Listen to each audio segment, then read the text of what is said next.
Welcome to the deep dive.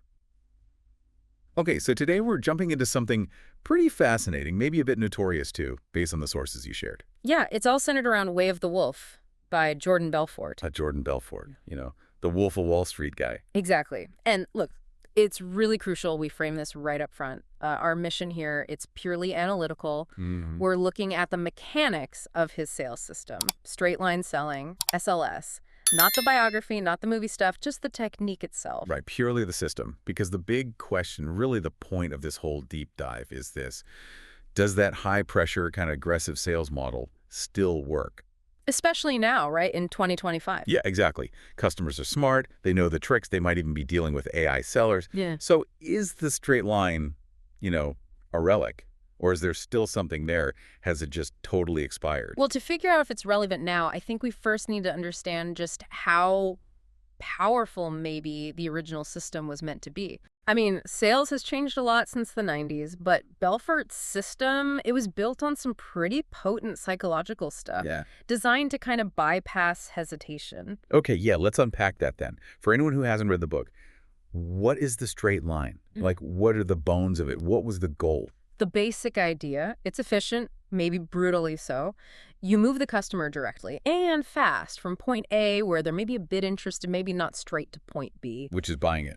Right now. Right now. The whole philosophy is about cutting out anything that lets the prospect stop, think, look stuff up, wander off your script. It's really built on three main pillars. Yeah. First, Right. you have to completely control the conversation. Okay. The salesperson drives the whole thing, not just what's said, but the feeling, the information, no side chats, no long stories, just the line. Hold on, though. Isn't that like red flag number one for a modern customer? People hate feeling controlled like that. How did he say that works without just making people hang up? Well, he argued the control isn't like aggressive bullying. It's established through immense confidence, a tone that says, I'm the expert, trust me, not do what I say. Ah, okay. Confidence, not just pressure. Right. And that confidence leads straight into the second pillar, build rapid trust. Rapid trust, not long-term. Exactly. This isn't about becoming best friends over months. It's about creating instant credibility. Right there, in the moment. How? Through very specific vocal tones, practice body language even on the phone. Your posture affects your voice. And very specific word choices, patterns that signal confidence and authority. And if you nail the control and the rapid trust, then you get to pillar 3, close the deal quickly. Get the yes. Get the yes, move him fast from, maybe, or let me think about it, which he saw as danger zones, to a solid yes. The system forces a decision. Any delay, that's seen as a huge risk. Right. The sale falls apart. That context makes so much sense for its time. It sounds perfectly designed for those, boiler room phone sales floors in the 90s, early 2000s. Totally. Cold calling, high volume. It was all about speed and numbers, wasn't it? And it relied on something huge back then. Information asymmetry. That's the key piece, information asymmetry. The salesperson knew everything. The real bottom price, the product's flaws, all the tricky bits. Right. The customer, they basically had to take the salesperson's word for it. You couldn't just whip out your phone and check reviews or compare prices instantly. That wasn't a thing. So the system worked, often spectacularly well, because the salesperson could just push past hesitation, get the yes before the customer really had a chance to process or research. And Belfort's teams did generate massive revenue using this, right? Right. The book became like a magic formula for some people. Yeah, billions, according to the stories. It was seen as this instant sales training kit, all about confidence and, frankly, psychological tactics. Okay, so let's fast forward. Bring it to today, because that asymmetry, gone. Utterly reversed in many cases. So we hit this, let's call it the 2025 collision, where the Wolf's old playbook just slams into this totally different world. Where does it start to break down first? I think it starts with just customer exhaustion. Burnout. Today's market is just saturated. Information overload. People see dozens, maybe hundreds of ads and sales pitches every single day, across phones, laptops, watches. Everywhere. Everywhere. So their defenses aren't just up. They're like, reinforced concrete. And their internal BS detectors, they're highly tuned to sniff out anything that sounds scripted or overly pushy. And it's not just the noise, right? There's a cultural shift, too. Absolutely. A huge generational shift in what people want. Younger buyers, Gen Z, Gen Alpha, who are now becoming major consumers and B2B decision makers, They value authenticity, Transparency. genuine user experience. They want to feel helped, not pressured. If a salesperson sounds like they're just reading lines or pushing too hard for the commission. They're out. And they might badmouth the brand, too. Exactly. It feels fake, inauthentic, damages the brand long term. They want consultation, not control. And then there's the elephant in the room, AI. The sources really highlight this. Tools like ChatGPT are actually doing sales and consulting now. Right. If a customer can get instant, polite, personalized info from an AI, why put up with an aggressive human trying to control them?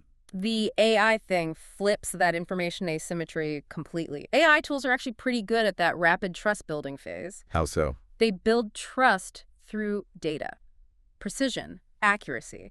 And AI can instantly pull up personalized comparisons, market data, stuff a human would have to scramble for or just memorize imperfectly. So the customer suddenly has the power again. The customer often has more information or can access it faster. So when the old SLS model, relying on speed and scripts, hits this environment, it just looks Clumsy, aggressive. aggressive, yeah. Too quick, maybe even insulting. Those techniques designed to get a yes before someone thinks too hard. Now they just look like obvious manipulation, a waste of the buyer's time. Okay, so there's this real tension. The basic psychology, confidence, guiding a conversation, building rapport quickly, that stuff is still useful. Right? The underlying principles, sure. Understanding influence is always useful. But the method, as written, the aggressive high-pressure application, it feels almost toxic today. Right. So if the old straight line feels manipulative, but the core structure has some power, how do you clean it up? How do we build a good wolf? Good wolf. I like that. Okay. It needs a massive rethink, a total philosophical shift. Okay. You have to transform the straight line from this pressure cooker for one sale into more of a diagnostic tool, something focused on the customer's long-term success. And that takes, I think, 5 big shifts. All right, let's get into them. Shift 1, and this sounds like the hardest one for old school folks, moving from high-pressure closing to actual consultative selling.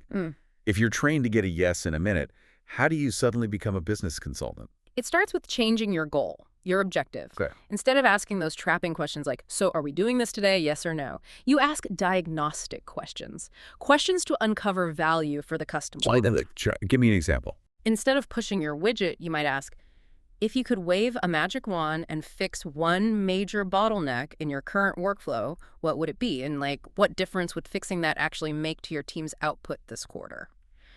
See, the focus is now 100% on genuinely understanding and solving their problem, creating real value, not just hitting your quota fast. The customer has to feel like you listened and you get it, not like they were just processed. Right, heard and analyzed, not just pushed. Yeah. And that connects straight to the second shift. Long-term trust building. You can't build a valuable, lasting customer relationship in one super pressurized, scripted phone call. Not anymore. It just doesn't work that way. The old model was all about transaction speed, how many deals per hour. The new model, it's about consistency, reliability, being a trusted resource over time. Sales has to be part of the brand's whole communication strategy. Consistency, being there with the right info when needed, that's the new rapid trust builder, not just a slick tone of voice. That makes total sense. Okay, shift 3 gets technical. Leveraging digital tools. The old way was just raw talk skill and maybe a notepad. The new way needs data. How is using a smart CRM really different from just, a spreadsheet of leads? It's like the difference between a paper map and a real-time GPS with traffic updates. Okay, good analogy. A spreadsheet tells you what happened, maybe. A smart CRM, especially when you add AI analytics, it can tell you why it happened and, crucially, what's likely to happen next. So yeah, you need deep use of smart CRMs. Track every interaction, not just calls, emails, website visits, support tickets. Use video calls, much better connection than just a voice. Right. Forget generic scripts when the data tells you exactly what this specific client needs right now, maybe what page they looked at on your site 3 hours ago. The tools allow for instant and super precise personalization. Which leads right into number 4, transparency and ethics. This isn't just like a nice-to-have moral thing anymore, is it? It's survival. Absolutely essential. Pure business necessity now. In 2025, if a salesperson can't show genuine honesty, if they seem shady or like they're hiding something, the deal's dead. Instantly. Because the customer can check everything. In seconds. They can pull up reviews, competitor prices, the fine print. They know if your only goal is the commission check. Selling today means making the purchase feel safe and clear for the client. That needs openness. Okay, which takes us to the 5th shift, and this one feels like the biggest transformation. Synergy with AI. The old straight line was one human controlling another human rapidly. The 2025 version needs to be human plus AI. Exactly. Think of it like this. The AI is the super smart researcher and script assistant. It handles the data, finds the perfect angle, suggests the right info for this specific person right now. And the human. The human delivers it with empathy, judgment, real connection. The AI does the heavy lifting on data and personalization, freeing up the human to be, well, human, authentic. This combo lets you have the best of both. The AI gives you that instant data-backed relevance, way better than just fast talk. It actually helps the human be more precise, less pushy. And ultimately, more helpful. More helpful in diagnosing and solving the client's actual needs. Yes. Okay, that really wraps it up nicely. The overall finding seems to be, way of the wolf isn't useless. Those psychological insights about confidence, about guiding a conversation, they still matter. The fundamentals, yeah. Understanding how to structure a persuasive conversation is a skill. But the original, raw, aggressive 90s application, that's just not effective. It's often counterproductive, even toxic in today's world of transparency and smart customers. Right. The core principles, controlling the frame, building trust quickly, there's still useful tools in the toolbox, but you have to use them for diagnosis and help, not manipulation and speed for speed's sake. That shift in mindset seems like everything. That old close at all costs mentality. It has to be replaced by help at all costs. So if you're listening and you're in sales, the takeaway seems pretty clear. You need to understand that straight line structure, know how to guide a professional conversation, but you execute it with a completely different mindset, consultative, helpful, and you use modern tools to do it right. Yeah, straight line selling isn't dead, but it desperately needed this 2025 upgrade. Trust, genuine problem solving, they're way more valuable than just closing fast now. And kind of ironically, AI is the key to making this updated, more ethical version work even better. Well, thank you for sending these sources our way. It's a really great case study in how classic business ideas have to adapt or, well, fade away when technology shifts so fast. Absolutely. But, before we finish, we talked a lot about how AI can help the salesperson be better, maybe less manipulative, by handling the data side. Right. But it makes you wonder, doesn't it? If AI gets really good at writing perfectly personalized, persuasive, even manipulative scripts, and can deploy them instantly at massive scale, what does that do? What's the impact of AI having the tools to be aggressive and manipulative on the ethics, the sort of psychological safety of sales going forward? Wow, yeah.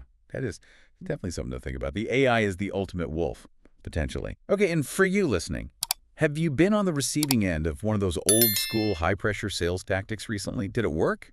Or did you just see right through it and walk away? What actually happened? We'd be fascinated to hear how that collision feels from your side, the customer side.